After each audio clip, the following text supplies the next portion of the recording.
Well, it has been 6 months now since President Trump kicked off what he called the golden age of America with the start of his second term. And despite all the critics, 47's got plenty of wins on his plate to boast about. Let's break it down. That big, beautiful bill he promised, signed. Tariffs, they've pulled in a whopping $100 billion in revenue. And illegal border crossings have dropped to record lows. Here's what White House Press Secretary Caroline Leavitt says about that. I think you've all seen in 6 months' time, the president has delivered on those two core campaign promises. Inflation is now running at a 2.1% annual rate. You look at our southern border, look at the numbers. Just last month, 0 illegal aliens were released into our country.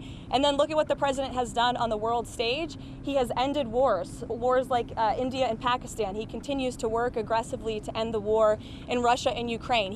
But don't just take the White House's word for it. President Trump's success at the border is showing up in the data. June saw the lowest month of border encounters ever recorded, and the second straight month with 0 illegal aliens released into the country. And yet, the Dems still won't give Trump credit. L.A. Mayor Karen Bass telling ABC's Martha Raddatz his crackdown isn't working.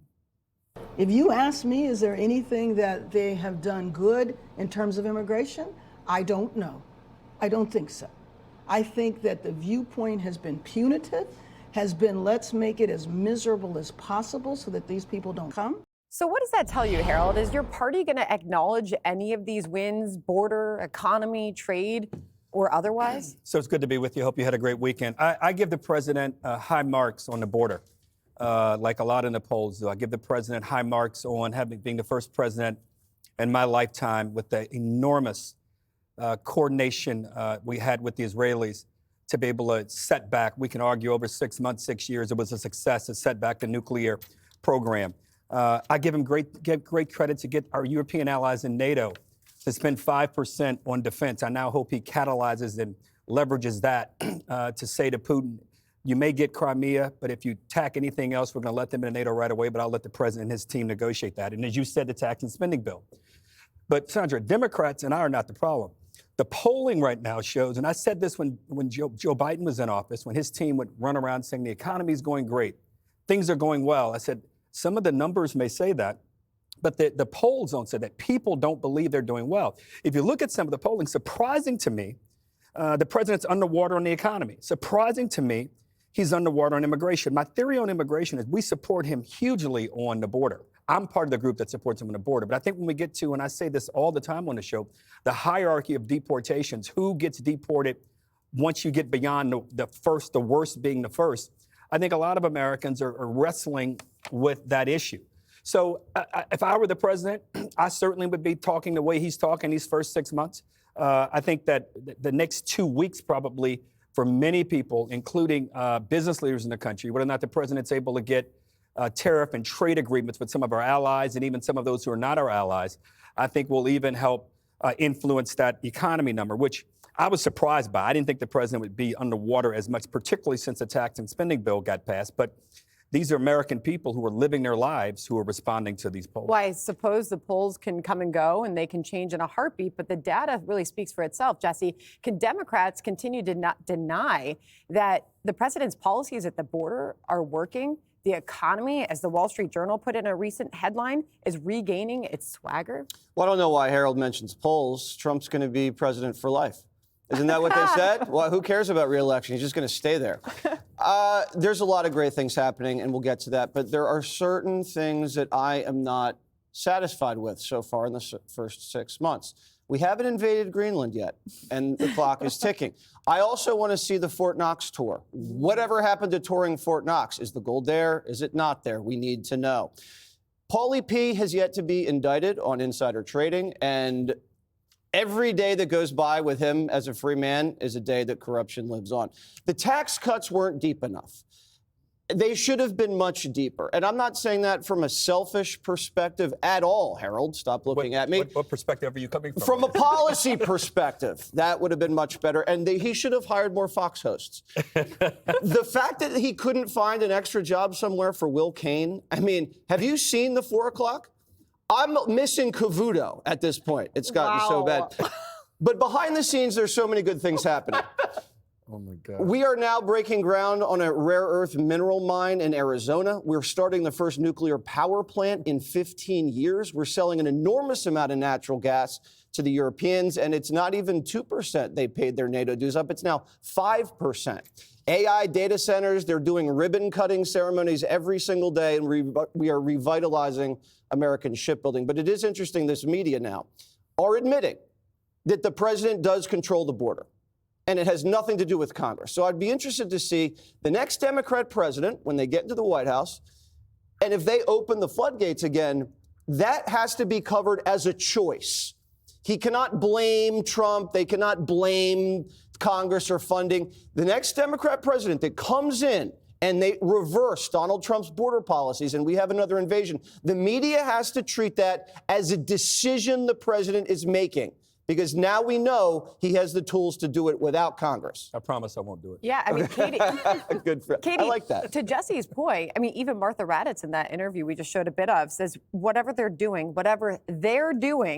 is certainly working at the border itself, an acknowledgement that, to Jesse's point, the president is controlling the border. It proves it was all a choice. And when you take care of the border, you then can focus on interior enforcement, this deportation task force they're implementing in cities across the country, getting rid of criminal, illegal aliens, but also it really helps take pressure off of public service systems, taxpayer-funded systems like hospitals, schools, public transportation, et cetera. So that is a long-term thing that will play out and help. I always used to say that working in D.C. is like dog years. One feels like 7, but based on how much Trump has accomplished in 6 months, we're going to need another comparison. And these are not gimmick achievements. They are short-term politically popular for the most part, and long-term, they help the country and the world, whether it's the AI that they pushed forward last week, whether it's the Bitcoin reserve they're doing, whether it's these agreements for NATO to pay more when during his first term, he was accused of wanting to end NATO. These are things that are long-term, not short-term. And Democrats can talk about the poll numbers slipping on the border issue, maybe by 1 or 2%, but their approval rating is in the 30s. And they're having a very hard time even figuring out where they stand as a party. So the president's doing pretty well. And also on the border issue, you know, it's easy to do the things on the surface, but when it comes to getting people out of these communities and the media onslaught of it's not fair to get rid of people here illegally, those are the hard things the president is doing.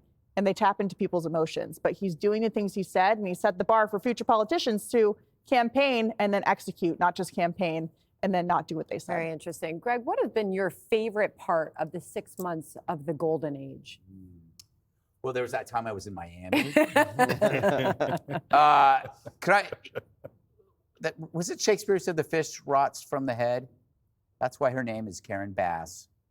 It is amazing when a stupid person stumbles into the answer that they've always missed. It's like a blind person getting the Wheel of Fortune puzzle right. That's what happened when she said how awful it was that, you know, illegals are being, you know, faced with punitive measures. She actually said punitive as though that's a bad thing. Punitive measures is the exact bedrock of law and order. You discourage lawbreaking with punishment. How does a mayor just discover this and see it as a bad thing? I am convinced she's a complete cutout. She's not even real, because everybody understands this basic principle. And if she doesn't, then it tells you why Democrats needed Trump more than Republicans did. Because if you notice, there really isn't a lot of pushback on Trump. I mean, you get the usual clowns on CNN, MSNBC, and the Adam Schiffs and the Jeffries. But for most Democrats and most people, everyone knew there had to be a change, but they also knew they couldn't do it themselves. They were too beholden to activists, special interests, identity groups, dogmatists. Trump gave them an out. He came in, I'll be the villain. You know what? I'll take the heat. I'll save women's sports. I'll close the border. I'll loosen up regulations so people can start making some money. And you can say that you hate it, even though you really like it. It's like when you wake up the next day and you're relieved that the bartender cut you off when he did.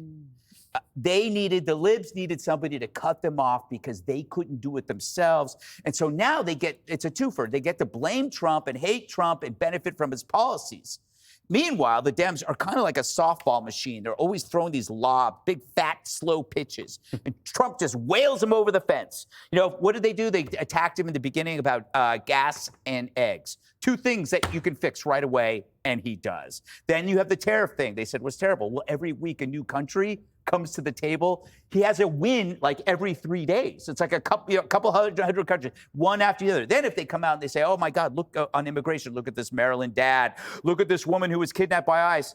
And then you end up with a counter story, which is more devastating or real. You end up with a rapist being arrested, a pedophile being arrested, a gang member shooting a cop in the face. So every single thing that they do, he ends up having an answer for, and it's better. So I think that's why they're kind of relieved that the golden age is here. When are you going back to Miami? In a few weeks. Me and Will Kane are going. It's clothing optional. Because that was my favorite week, too, when you were gone. You guys. Click here to subscribe to the Fox News YouTube page to catch our hottest interviews and most compelling analysis. You won't get it anywhere else.